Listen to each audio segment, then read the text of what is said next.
ॐ त्वमेव माता च पितां त्वमेव बन्धु च सखां त्वमेव विद्या द्रविणं त्वमेव सर्वं मम देवदेव त्वमेव सर्वं मम ब्रह्मदेव। ॐ शान्तिः शान्तिः शान्तिः। सभी को से एक ब्रह्म भाव रे नतमस्तक प्रणाम करुच्ची। ब्रह्म ज्ञान सत्संग कार्यक्रम को सभी को स्वागत करुच्ची। तैत्तरीय उपनिषद ब्रह्मानंद बल्ली रे प्रथम मंत्र रे लिखा है ब्रह्मविदा आप्नोति परम तदेशाभ्युक्ता सत्यं ज्ञानमनन्तं ब्रह्म यो वेद निहितं गुहायां परमे व्योमन् सोऽश्नुते सर्वान् कामान् सः ब्रह्मणा विपश्चितेति तस्माद्वा एतस्मादात्मन आकाशः सम्भूतः आकाशाद्वायुः वायोरग्निः अग्नेरापः अद्भ्यः पृथिवी पृथिव्या ओषधयः ओषधीभ्योऽन्नम् अन्नात् पुरुषः स वा एष पुरुषोन्नरसमयः तस्येदमेव शिरः अयं दक्षिणः पक्षः अयमुत्तरः पक्षः अयमात्मा इदं पुच्छं प्रतिष्ठा तदप्येष श्लोको भवति। ब्रह्म निराकार थिले। ब्रह्मंक भितरे लीला रचिबार जिज्ञासा जागृत हैला। ब्रह्मंक ठारू आकाश जन्म नेला, आकाशरू वायु निर्माण हैला, वायुर जन्म हैला, वायुरु अग्नि, अग्निरु जल, जलरु स्थलर निर्माण हैला। कहिबार तात्पर्य ब्रह्मंक ठारू ही पंचभूतर निर्माण हैला, पंचभूतर जन्म हैला। ब्रह्मंक भितरे ही पंचभूत माध्यम रे ए प्रपंच ए सारा संसारर गठन हैला, जन्म हैला, निर्माण हैला। ब्रह्मंक भितरे ही परिवर्तन रूप रे ए संसार परिवर्तित होउछि। तो ये गोटे कथा आम बुझा निहायत आवश्यक अच्छी। इठी केवल गोटे शक्ति रे ए संसार निर्माण होइछि, से शक्ति को आधार करी परिचालन होउछि, से शक्ति रे ही संसार विनाश रूप रे परिवर्तन मध्य होउछि। इठी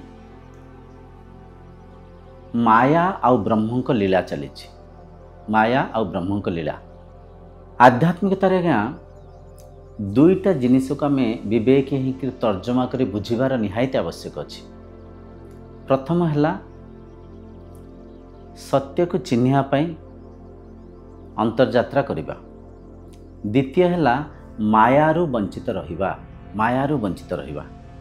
माया कौन? माया है सुखर व्याकुलता, किंचित आनंद प्राप्ति करिवार मनरे थिबा इच्छा शक्ति। सुख शांतिर स्रोत आपण निजे हेइकरे मध्य स्वरूप ज्ञानर अभावरु सुख को भौतिक वस्तु पदार्थ माध्यम रे प्राप्त करिवार ये जिज्ञासा को, ये लालसा को ही माया कहा जाए। माया मनुष्य को ठकु थाए। ये कथा आम अनेक थर चर्चा होइछे। जो परिका आम समस्त देखुचे एक कथा को अनेक लोक अनुभव करथिबे। शीत दिने आम छोट छोट धुनी जाली थाउ, छोट छोट अग्नि को प्रज्वलित करिक सेठी निया सेकु थाउ सब आम बसिक।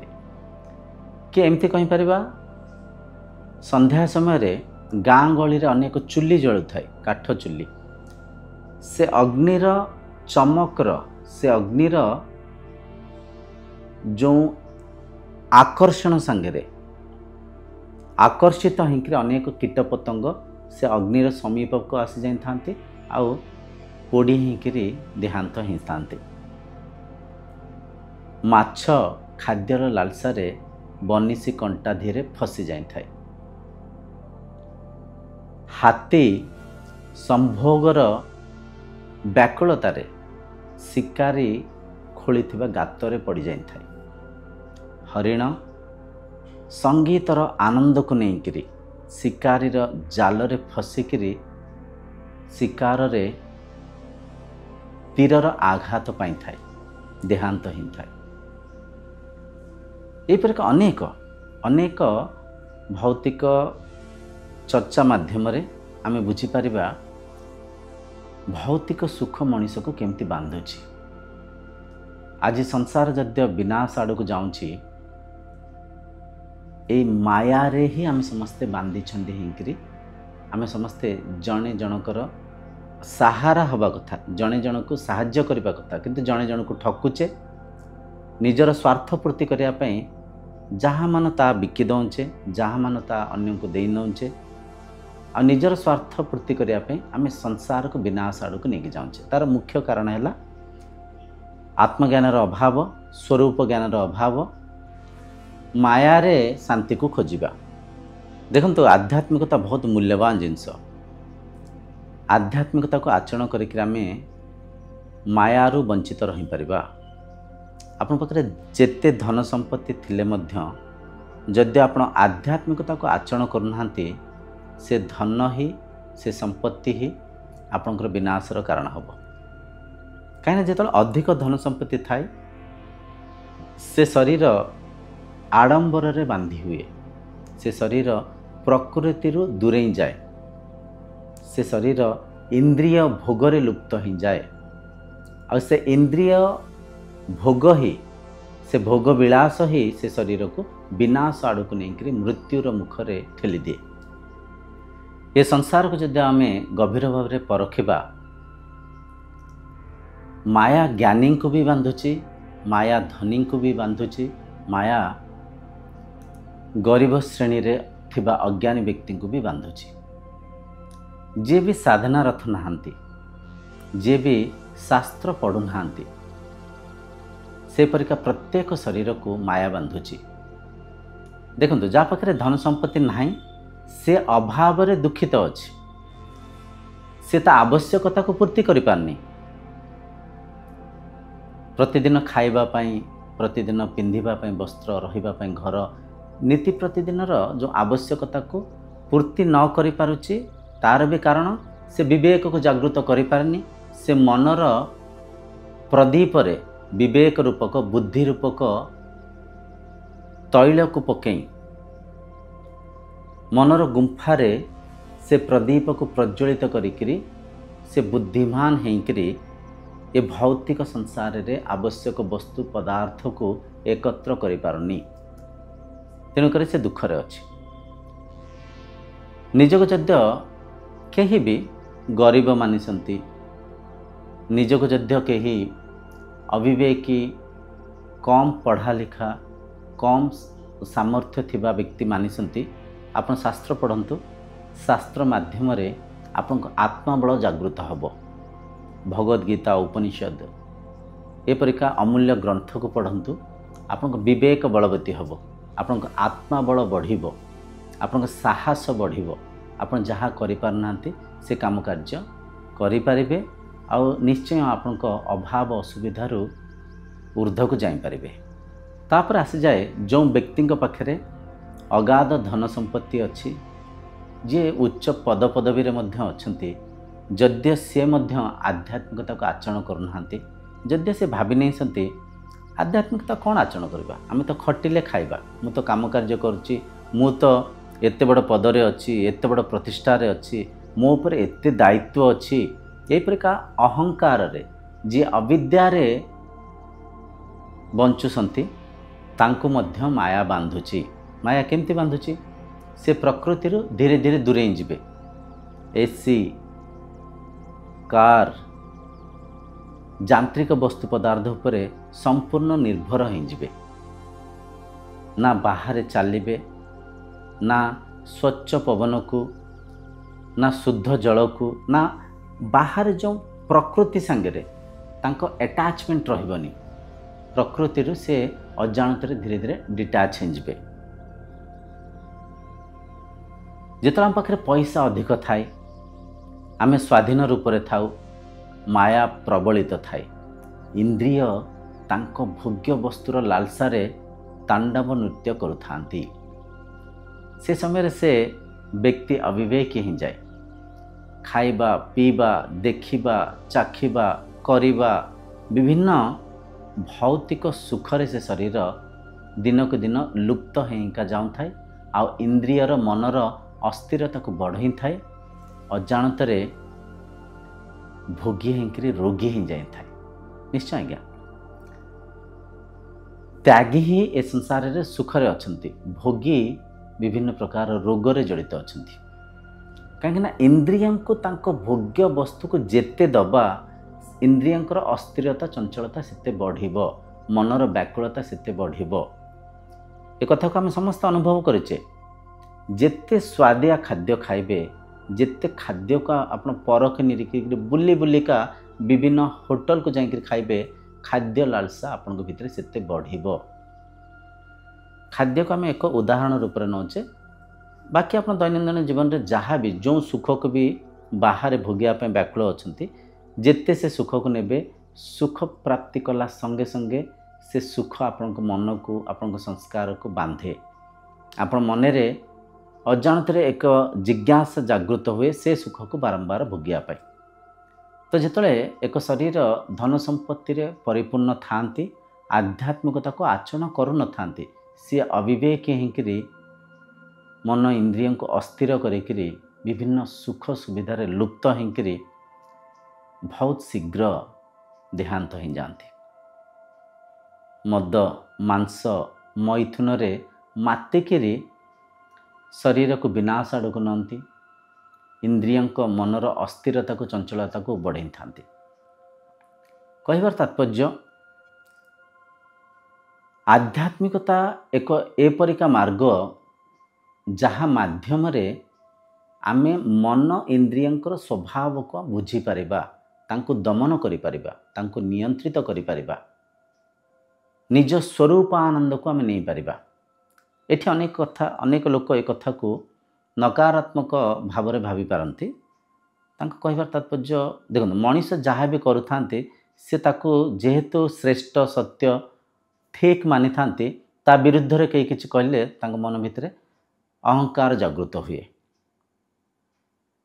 କ୍ରୋଧ ଜାଗୃତ ହୁଏ। କହିବାର ତାତ୍ପର୍ଯ୍ୟ, ଧନ ଖରାପ ନୁହେଁ, ବଡ଼ ପଦପଦବୀ ଖରାପ ନୁହେଁ, ବଡ଼ ଦାୟିତ୍ୱରେ ରହିବା ମନ୍ଦ ନୁହେଁ। କହିବାର ତାତ୍ପର୍ଯ୍ୟ, ଆପଣ ଯେଉଁ ଅବସ୍ଥାରେ ମଧ୍ୟ ଅଛନ୍ତି, ଆପଣ ଦୁଃଖୀ ଥାଆନ୍ତୁ, ସୁଖୀ ଥାଆନ୍ତୁ, ଆପଣ ଗରିବ ଥାଆନ୍ତୁ, ଆପଣ ଧନୀ ଥାଆନ୍ତୁ, ଦୟାକରି ଆଧ୍ୟାତ୍ମିକତାକୁ ଆଚରଣ କରନ୍ତୁ। ଯଦିଓ ଶାନ୍ତିର, ଆନନ୍ଦର ଆକାଂକ୍ଷା ଆପଣଙ୍କ ମନରେ ଅଛି, ଆଧ୍ୟାତ୍ମିକତାକୁ ଆଚରଣ କରନ୍ତୁ। ସଠିକ୍ ମାର୍ଗରେ ଯାଇକରି ଶାନ୍ତିକୁ, ଆନନ୍ଦକୁ ପ୍ରାପ୍ତ କରିବାର ପ୍ରୟାସ କରନ୍ତୁ। ଆଧ୍ୟାତ୍ମିକତାକୁ ଆଚରଣ କରିବା ମାନେ ଆଜିର ଏ ଯୁଗରେ ଆମେ ଯେଉଁ ଭୋଗ ପ୍ରସାଦ ଚଢ଼େଇକିରି ଈଶ୍ୱରଙ୍କୁ ଦକ୍ଷିଣା ଦାନ କରୁଛେ, ଏଇଟା ଆଧ୍ୟାତ୍ମିକତା ନୁହଁ। ଆଧ୍ୟାତ୍ମିକତା ହେଲା ଇନ୍ଦ୍ରିୟଙ୍କୁ ପରଖିବା, ତାଙ୍କ ସ୍ୱଭାବକୁ ଚିହ୍ନିବା, ଇନ୍ଦ୍ରିୟଙ୍କ ଭୋଗ୍ୟ ବସ୍ତୁରୁ ଇନ୍ଦ୍ରିୟଙ୍କୁ ନିବୃତ୍ତ ରଖିବା, ନିୟନ୍ତ୍ରିତ ରଖିବା, ମନକୁ ଚିହ୍ନିବା, ମନକୁ ସତ୍ସଙ୍ଗ ମାଧ୍ୟମରେ ମାର୍ଜିତ କରି ଏକ ଭଲ ସଂସ୍କାର ଦେବା, ଭଲ ଚିନ୍ତନ କରିବା, ମନକୁ ସ୍ୱଚ୍ଛ ରଖିବା, ନିର୍ମଳ ରଖିବା, ମନକୁ ନିୟନ୍ତ୍ରିତ ରଖିବା। ଯେଉଁ ଶରୀର ନିଜ ଇନ୍ଦ୍ରିୟଙ୍କୁ, ମନକୁ ନିଜ ନିୟନ୍ତ୍ରଣରେ କରିପାରିଛି, ସେହି ଶରୀର ହିଁ କେବଳ ଏ ସଂସାରରେ ସଠିକ୍ ସୁଖକୁ, ଆନନ୍ଦକୁ ନେଇପାରିଛି। ନଚେତ୍ ମାୟା ବାନ୍ଧିବ, ନଚେତ୍ ମାୟା ବାନ୍ଧିବ। ମଣିଷ ଜୀବନଯାପନ କରିବା ପାଇଁ ଗୋଟେ ସାଧାରଣ ଆବଶ୍ୟକତାକୁ ପୂର୍ତ୍ତି କରିକିରି ବହୁତ ଶାନ୍ତିରେ, ଆନନ୍ଦରେ ଆପଣ ଜୀବନଯାପନ କରିପାରିବେ। ସାଧା ସରଳ ଜୀବନ ପାଇଁ ना अधिक आडंबर आवश्यक अच्छी ना अधिक खर्चर आवश्यक अच्छी ना अधिक बड़ गाड़ी विभिन्न प्रकार मैचेबल ड्रेसेस विभिन्न प्रकार कौन से भौतिक वस्तु पदार्थर आवश्यक नहीं बहुत सहज रूप से बहुत कम खर्चरे आपण जीवन जापन करें किंतु माया रे बांधी छंदी हिंकरी अन्य संगरे निजक तुलना करिकरी भौतिक वस्तु पदार्थ लालसा रे आमे अनेक अस्थिर चंचल थाउ तांको परिका मु किछि पिंधंती कि तांको घर परिका एडे बड़ घर थांता कि आंको परिका एते भल मोबाइल थांता कि देखंती इठी जिज्ञासा आशा अभिलाषा मुझे कहूनी भौतिक उन्नति अनुचित कह जाऊनी कथा को विवेक कि परखंतु मु कहूनी बड़ घर खराब कहूनी मु कहूनी अधिक बड़ गाड़ी रे जिबा खराब भल जिनस पिंधिया खराब ना से कथा कह जाऊनी मनीष जो स्थिति रे जोठी भी अच्छी से जदि आध्यात्मिकता को आचरण करेंगे विवेक को जागृत करें संसार को परखिबे से भलरे अच्छंती प्रत्येक शरीर प्रत्येक जीव समस्ते जेझा स्थान रे समस्ते शांति आनंद भलरे अच्छंती किंतु अन्यंक संगे तुलना करिकरी माया रे बांधी छंदी जाउछंती सुखर व्याकुलता रे प्रकृति आमे धीरे धीरे दूरे जाऊचे अप्राकृतिक जीवन जापन करिकरी शरीर को रोगग्रस्त करछे तार मुख्य कारण माया सत्य को न चिन्हिबा शरीर तत्व को न बुझिबा तो ये संसार को जब आम परखिबा माया समस्त को बांधिकी रखी मायार मुक्त केवल से शरीर अच्छी जी कि साधना रथ अच्छी मायार मुक्त केवल से शरीर अच्छी जी कि प्रतिदिन शास्त्र पढ़ुंट तो आध्यात्मिकतार उद्देश्य है जीवन बंचिबार शैली को शिखिबा इंद्रिय मनर स्वभाव को आम बुझिबा तांको नियंत्रण रे रखिबा ए संसारर ए लीला को विधिवत खेलिबा विधिवत आमे आचरण करिबा आजिर सत्संग के एठी विराम दबा आगामी सत्संग जाए आपन विदाय नउछि से पर्यंत ओम शांतिर्भवतु।